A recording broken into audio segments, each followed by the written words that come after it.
Welcome to NucleCast, the official podcast of the NY Deterrence Center. Our host is Dr. Adam Lowthorne, co-founder and vice president for research at the National Institute for Deterrence Studies. The NY Deterrence Center is a 501c3 organization ensuring a broader understanding of the nation's strategic nuclear deterrence and its ongoing modernization. Thank you for listening and welcome to the show. The views of the host and the guests are their own. Welcome back to another exciting episode of NucleCast. Of course, I'm your host, Adam Lowther, and today, Chris Stone, the host of Real Space Strategy and Senior Space Fellow at the National Institute for Deterrence Studies, is joining us, and we are talking about Iron Dome for America.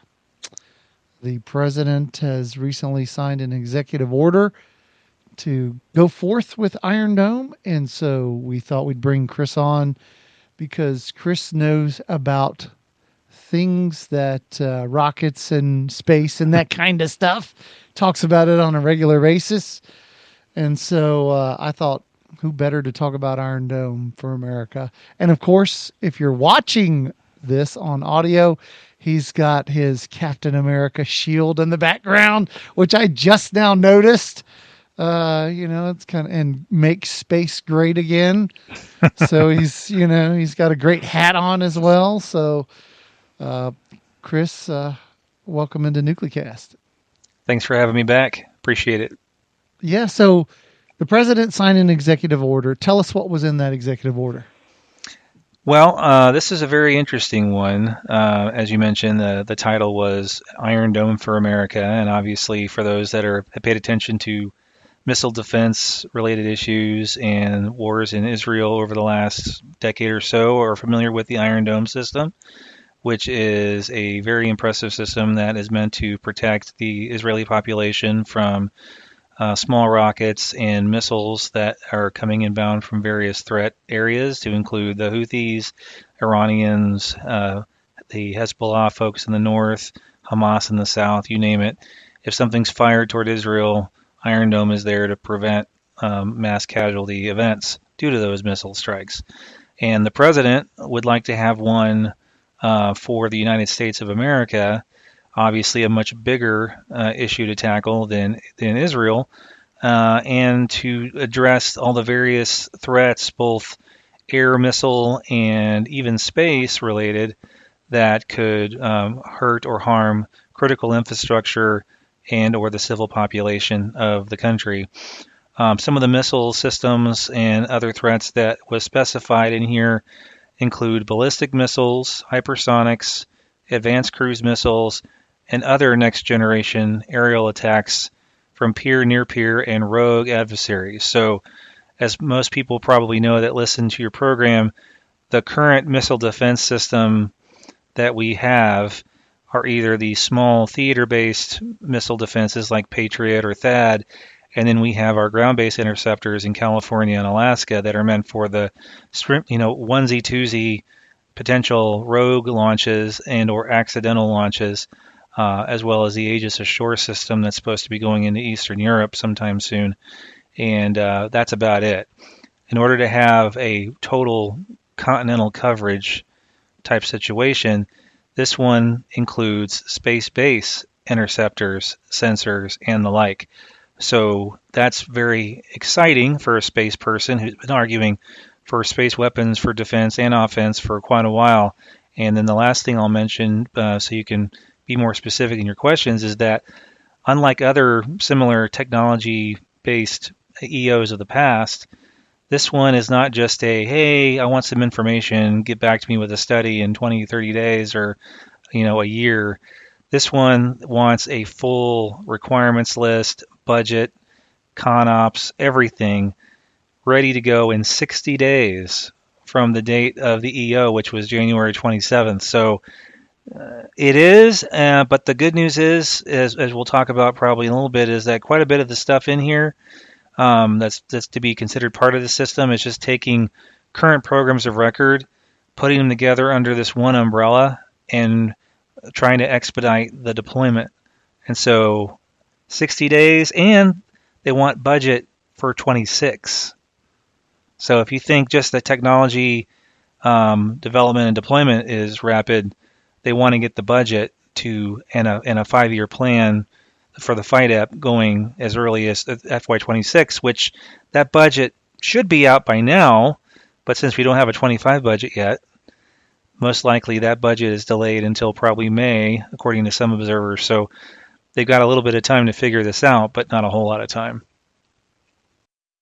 So when we think about Iron Dome, particularly, the Israeli Iron Dome, that is able to handle, homemade rockets from Gaza and, drones from Iran and maybe sort of slow moving cruise missiles and, simpler targets over a country the size of New Jersey.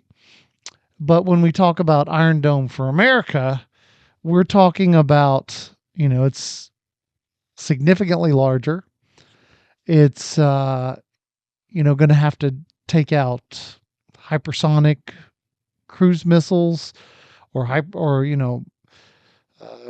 glide vehicles that can maneuver. It's going to take out, reentry vehicles moving at Mach 15. It's going to take out, all sorts of low observables, all sorts of stuff.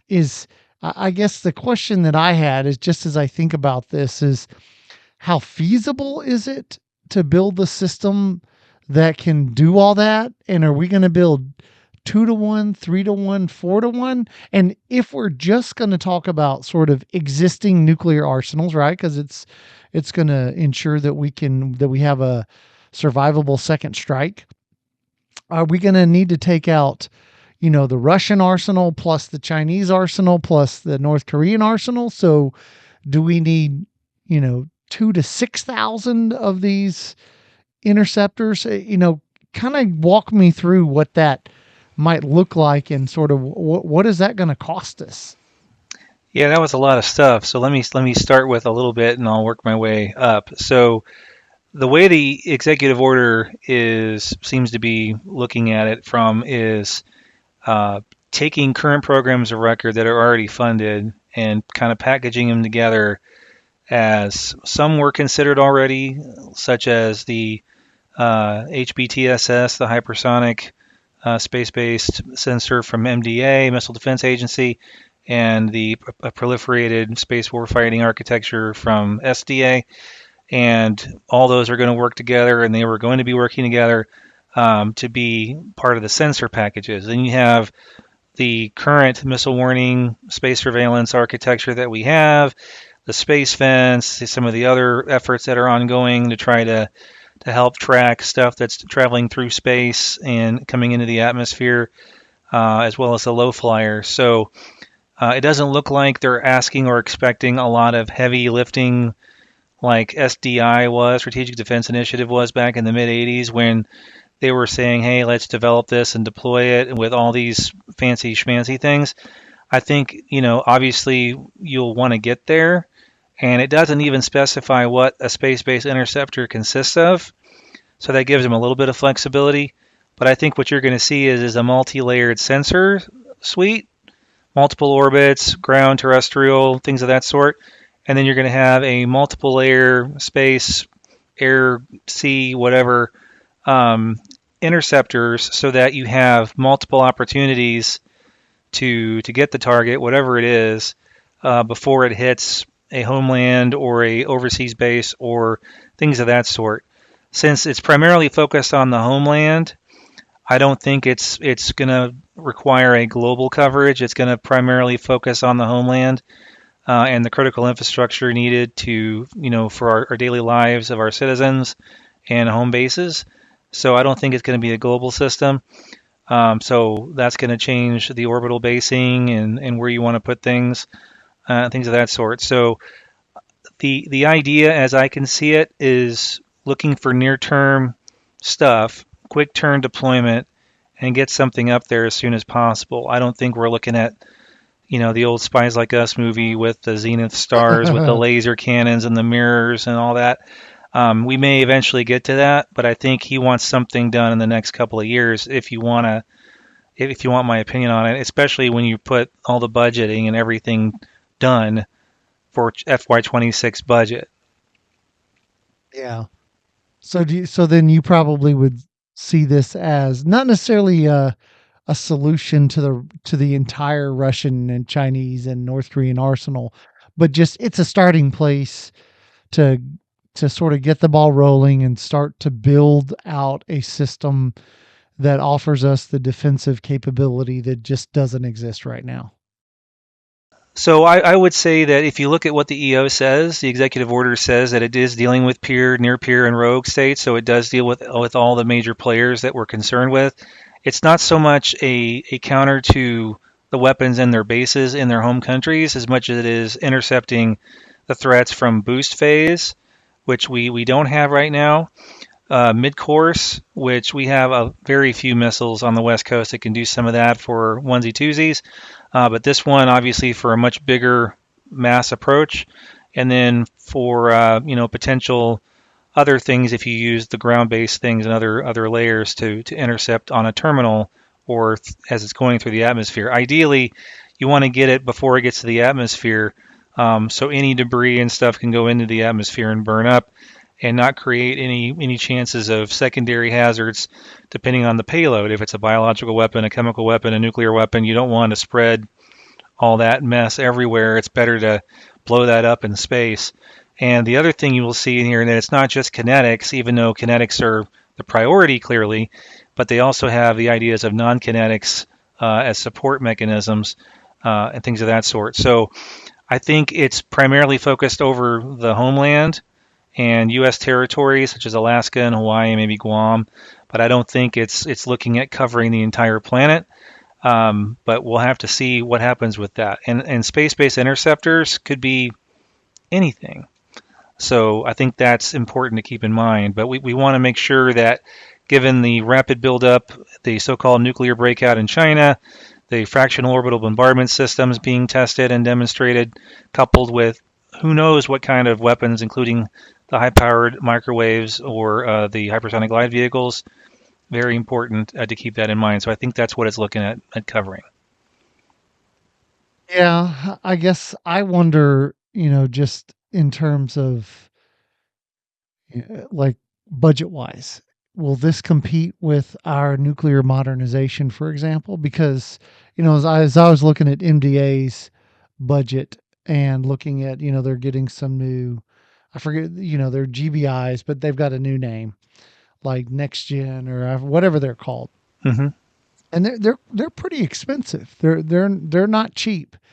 And, they have their probability, hit to kill probability is lower than, a nuclear weapons PK in terms of striking its target. And so I just wonder, I wouldn't call myself anti-missile defense, because I do love Herman Kahn's perspective, and he of course advocated for defensive capabilities. But I do wonder, in a constrained environment where we're already spending more than 100% of federal revenue on entitlement programs, which of course crowds out defense spending. How do you afford a potential, Iron Dome for America that may need thousands of interceptors? And the Russians have already said, in response to this executive order, that we'll just build more, and you'll have to target more.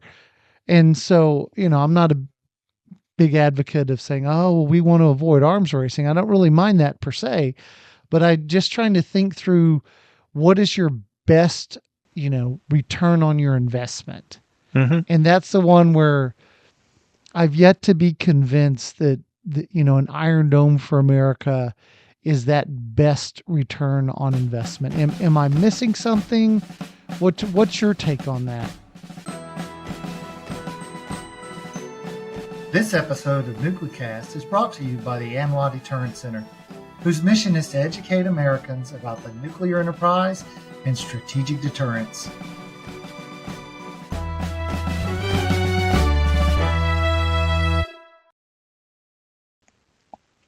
Well, I would say there are two things, and I think from an educated guess, one of them would be financial. A lot of people on the arms control side argue that it costs too much, it's not technically feasible, and that it's strategically destabilizing. I don't agree with any of those arguments, and I think some of those arguments may have made sense 15, 20 years ago, but on cost, a good chunk of that cost of getting systems like this up was launch cost. And when I first came in the Air Force in '04, we were on a good year launching 5 to 6 launches a year from Cape Canaveral, maybe 1 or 2 from Vandenberg. And now with reusable SpaceX rockets landing and reusing, and the potential of Starship Super Heavies launching massive amounts of payloads at once and reusing those, the launch cost has dropped exponentially. And so that's one thing. So that's one of the boogeymen that's not really there anymore in my mind. The other thing is there are a lot of innovative ways that people are looking at doing space things, whether it's be space weapons or space support architectures and things of that sort. So a lot of when people say, "Oh, it'll cost us a lot of satellites. It'll be hundreds of satellites. It'll be thousands of satellites." Well, we're already building constellations that have hundreds and thousands of satellites in them. So it's just a matter of what kind of targets are you looking at hitting, and how many of these kinetic kill vehicles or whatever it is you're going to use that's been developed over the last 30 years. Where do you put them? How many of them does it launch, and what's the cost of the launch? And you're not going to be using these every day, so you're not going to have to replenish them all the time. But if you have the ability for like a Starship Super Heavy or a New Glenn or something that has the ability to launch massive amounts of small vehicles, if you could scatter them around the Earth, put them in the right orbits and planes so that they're ready to go, and you could refresh them fairly regularly. I think that will take care of a lot of that technical feasibility argument and take care of some of that financial argument. And the strategic stability argument, I also find hard to really believe, is, as you mentioned, Herman Kahn. I'm more of a Kahn, Keith Payne kind of guy. Defenses are not destabilizing. And the whole idea that they're arguing is, oh, if we do this, then other countries will want to do it and everything will no longer be benign. Well, space has not been benign for at least 20, 25 years, if at all, during the entirety from 57 to forward. Weapons are being deployed. They are being used on a day-to-day basis. It may be on a lower threshold than a standard kinetic ASAT, but those have been demonstrated. They have the will to use them, and they're building way more ICBMs and FOBs and all these other systems. So the argument that somehow if we take our responsibility to provide for the common defense, somehow we're going to destabilize something when the other side is already doing all the destabilizing activity, I think that's laughable, and I think that is totally irresponsible. A country's job is to protect its citizens, and so I'm of a Herman Kahn mind that you want to have a credible deterrent. So you mentioned nuclear modernization. I don't know if that'll impact nuclear modernization, because my other educated guess on the side of the finances is the Doge Group has been looking for billions and billions of dollars of savings across the entirety of the executive branch. And I think that could lead to the ability to reallocate the funds that are necessary, as well as you have people on the Senate side. I think it's Senator Wicker is now in charge of SASC, who says he wants to increase the defense budget to be closer to a more reasonable percent of GDP. And then I think Senator McConnell, who's in charge of SACD, the appropriators, has also said similar things. So it's just a matter of prioritization. If the adversary, the Chinese, and the Russians to some extent, but primarily the Chinese, looks at space as the place where wars are fought and possibly won before they get to the terrestrial thing. I saw Heather Wilson, former Secretary of the Air Force, make the comment using the tired old language of wars that extend to space. War will extend to space. Wars will start in space and extend to Earth. That's the reality. That's what they're looking at, because that's where the vulnerability is. So you have to plug the vulnerability. And so I'm not so much worried about the funding as I am about that some of the other services may have to take a hit in order to get the Space Force and the space layer where it needs to be. Otherwise, we're going to continue to have this big gaping hole for the adversary to target and to harm us, and I think that's unacceptable. But what if we just show the Russians and the Chinese that we mean them no harm? Won't that? Of course, I'm joking, but that's so. We've All tried kidding. that since the 90s, right? We open up the trade pipelines. We say, yeah, if we do all this, economic interdependence, globalization, it doesn't work. We're back in the great power competition, and competition is not some nebulous thing that just kind of goes out there. And I know people have said China is the pacing threat. And for those of you that are NASCAR fans, I'm not so much one, but I'm going to use this analogy of NASCAR. Okay. The pacing car at a race leads their other cars. Every car follows the pacing car. Yeah. How is that a competition? If you're following the Chinese and they're your pacing person, you're not really winning anything. So why not win the competition? And they're obviously in an arms race. They're building it up. They have the largest Navy. They're growing to the largest Air Force. Ours are still dinky small.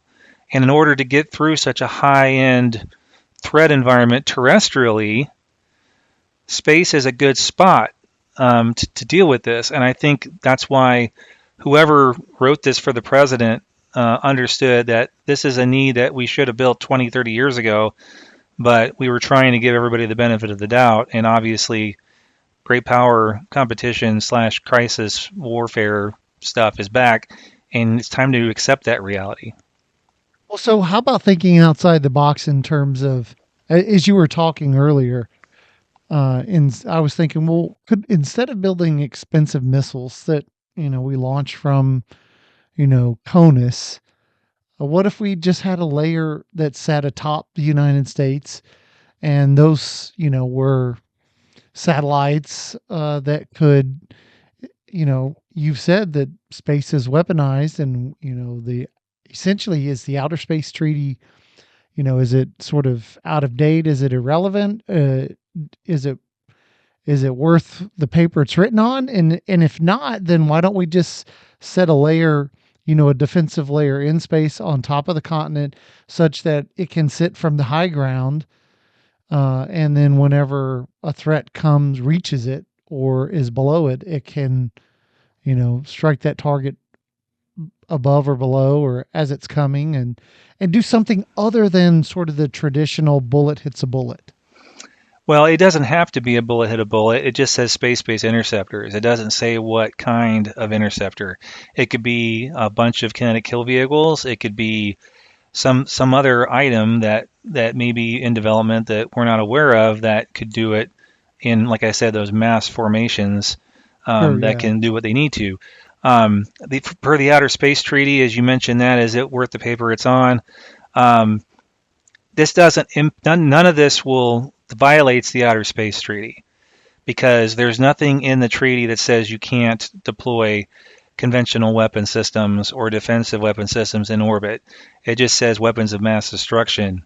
So nuclear, chem, bio, you can't do that. Now, obviously, with the Chinese, or excuse me, the Russians looking at nuclear ASATs again, those are currently supposedly ground-based, which gets around that. But they could still put them in orbit using a fractional orbital bombardment system. Just because the word fractional is on there doesn't mean that it can't. Right. If it wants to, if they just put a little extra stage on top, they can put it into a parking orbit. And there are even some lawyers over the years who have argued that a temporary deployment may not violate it. Even if it is a nuke, it may not violate the treaty because it's not a permanent one. Now, I don't necessarily buy that argument, but there are people who have made that argument, so you never know what the other side will use in these forums to do that. But it doesn't have to be a bullet hitting a bullet. But it is going to be kinetic, and it also says it needs to have non-kinetic support types of systems.